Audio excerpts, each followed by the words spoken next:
Hi guys, Radhika here again.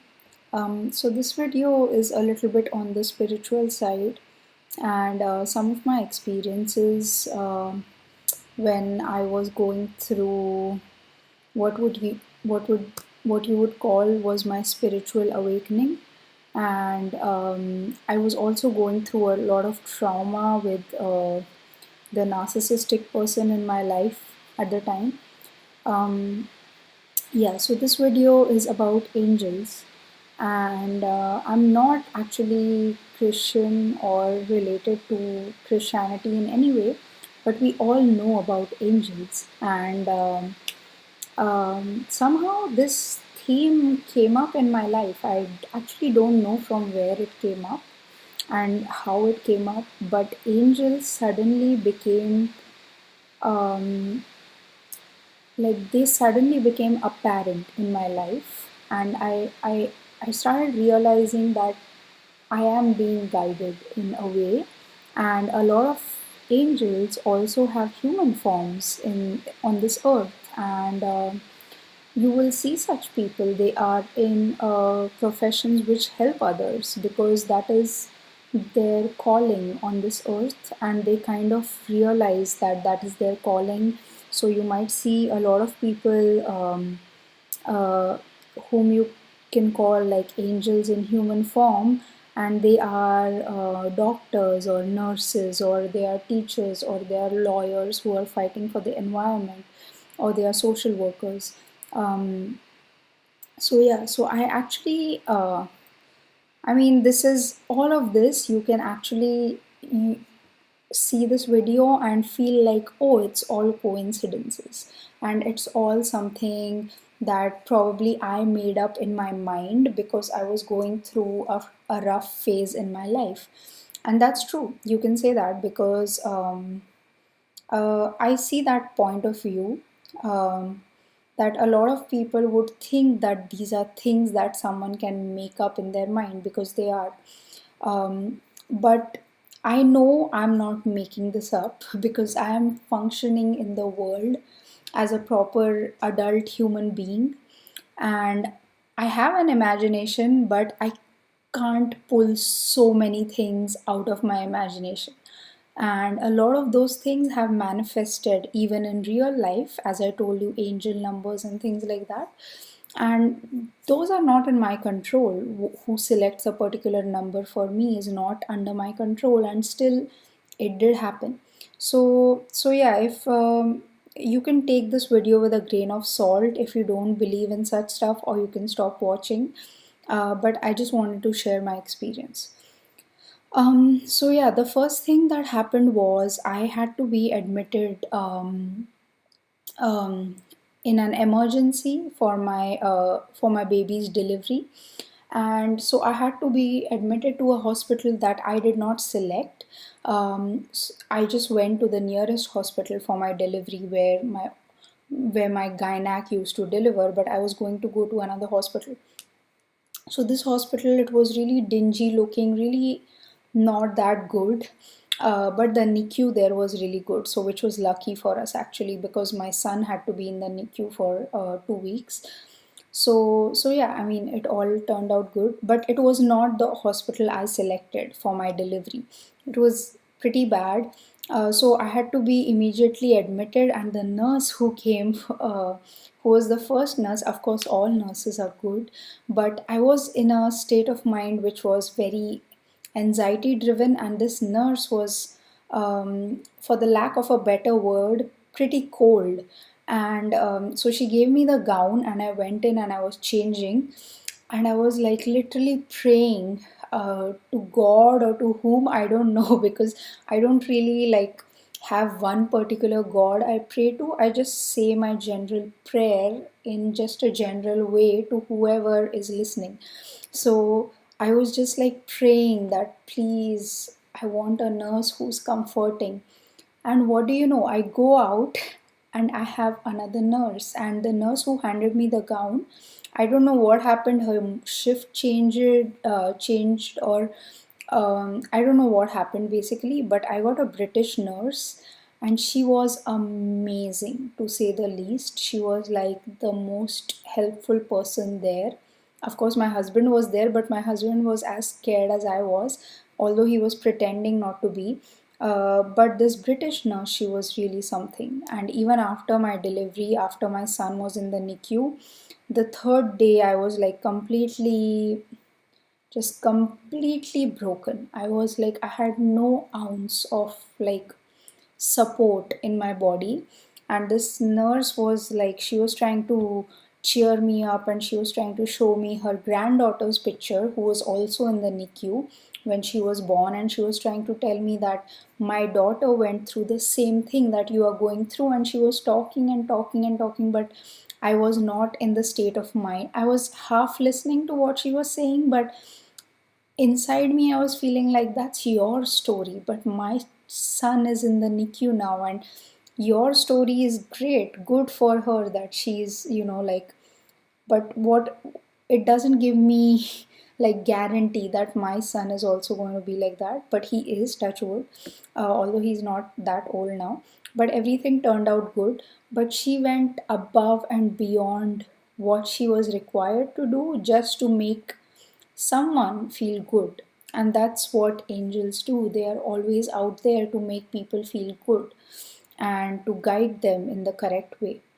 And then all the NICU nurses that took care of my son, angels, because I just can't believe what a noble thing they are doing by taking care of these like tiny babies who are, it's so hard to feed them, to keep them entertained. And along with the baby, they have to take care of the grieving parents who are coming in to see the baby.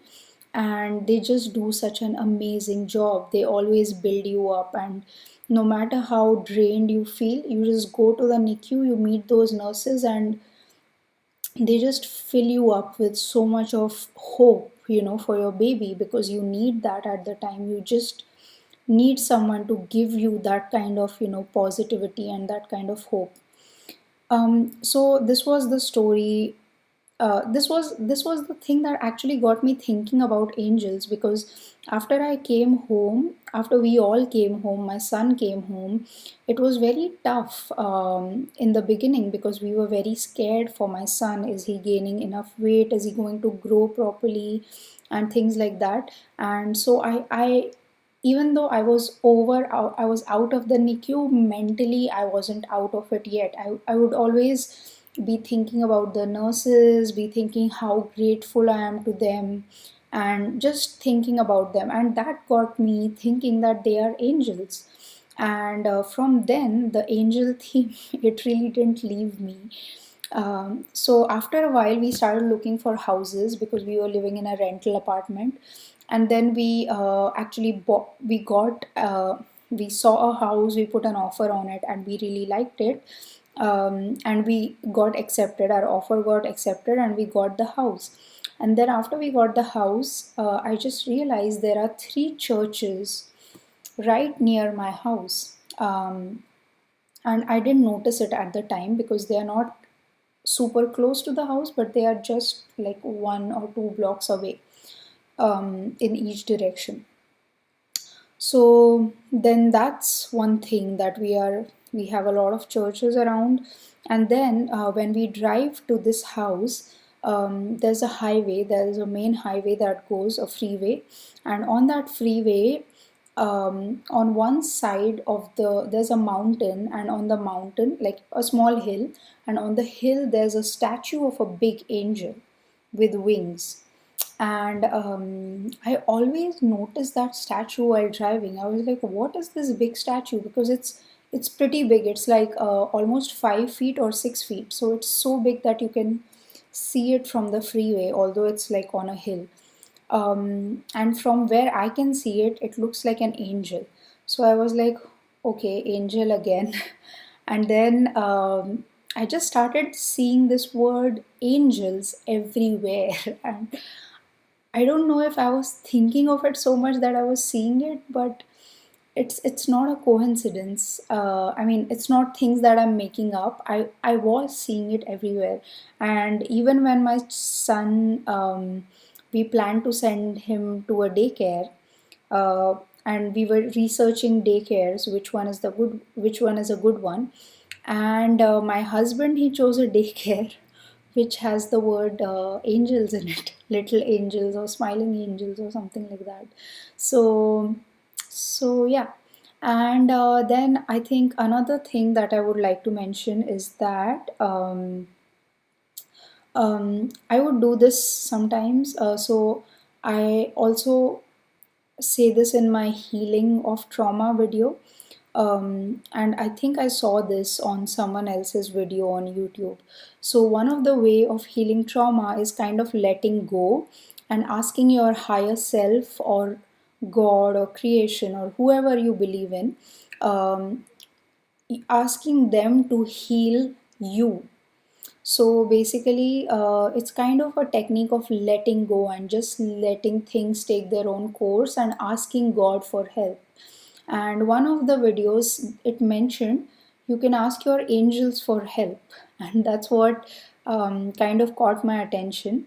And so I used to like kind of in my mind talk to my angels, and I used to tell them, okay, angels, so I really trust you guys, and I'm having a very hard time dealing with this narcissistic situation, and I'm trying my best to heal, but it's very difficult. So can you help me?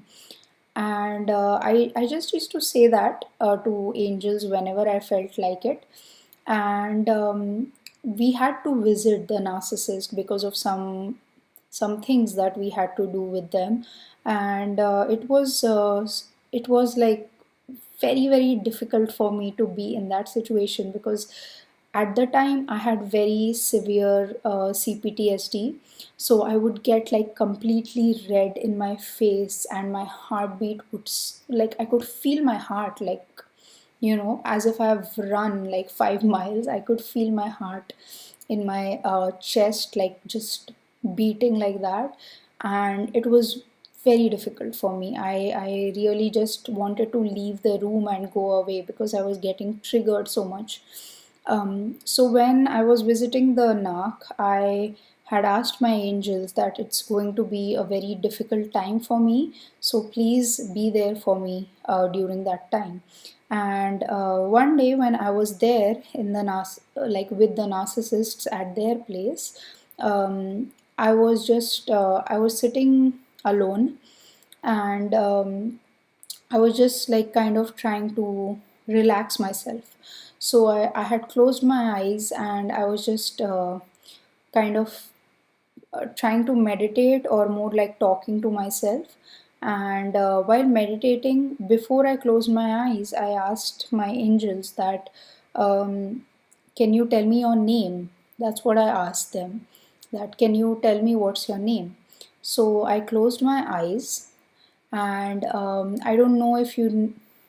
So it's like a thing that you see in your third eye, right? Over here, if you just close your eyes and look here, sometimes images show up. These are not images that you see from your eye. It's just something here, and you know it. It's like a knowing. So so basically, I saw the alphabet Z, and so I just opened my eyes, and I was like, I saw a Z. I think I saw a Z there. And then I was looking online, and I was trying to look for. I don't know angel names and things like that, or I didn't know. Even today, I don't know. I just know a few.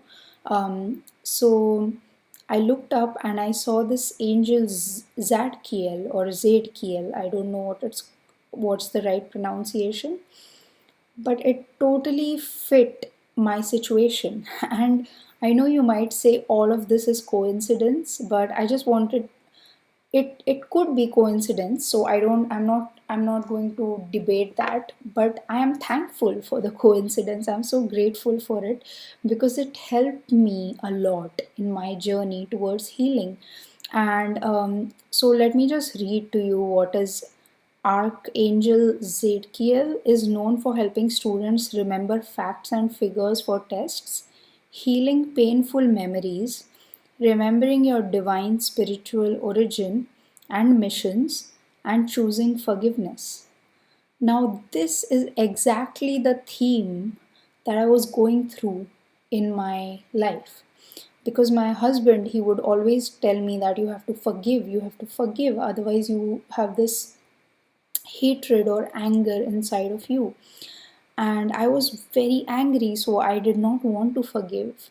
And we all have been there. We all have been so angry that we don't want to forgive, because we feel like if we forgive, we are kind of agreeing to the behavior of someone else. And that's not what forgiveness is. When you forgive someone, you realize that um, it's like setting a prisoner free, and the prisoner is not the other person, the prisoner is you. Because you are not forgiving someone, you are not free. They are still free. They have hurt you and they have moved on. But you are not free, because you have been hurt and you are keeping that hurt with you as if it's precious to you. Because that's your story, that's your victim story.